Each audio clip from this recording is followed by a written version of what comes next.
పనికిరాని ప్లాస్టిక్ పైపులతో ఈ విధంగా అందమైనటువంటి పూల బొకే లాంటి నిర్మాణాలు మనం తయారు చేయవచ్చు.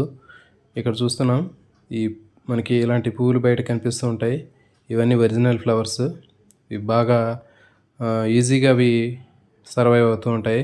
ఒక పైపు తీసుకొని ఆ పైపులో మట్టిని ఫిల్ చేసి దానికి చుట్టూ చిన్న చిన్న హోల్స్ని చేసి ఆ హోల్స్లో ఇలాంటి ఈ ఫ్లవర్స్ ఉన్నటువంటి ఈ కొమ్మల్ని మనం లోపలికి ఇన్సర్ట్ చేసినట్లయితే కొన్ని రోజులకి అవి మొత్తం పెరిగి కంప్లీట్గా పైపు మనకి కనిపించకుండా ఇవన్నీ ఆక్యుపై చేసి ఒక పెద్ద బొకేలాగా కనిపిస్తూ ఉంటాయి.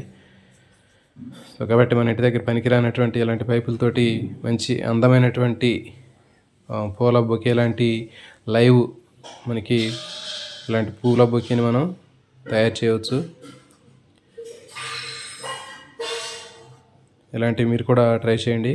ఇవి చూడటానికి చాలా బాగుంటాయి. ఇలాంటి మరిన్ని వీడియోల కోసం ఛానల్ని సబ్స్క్రైబ్ చేయండి, వీడియోని లైక్ చేయండి, మీ ఫ్రెండ్స్కి షేర్ చేయండి. Thank you for watching.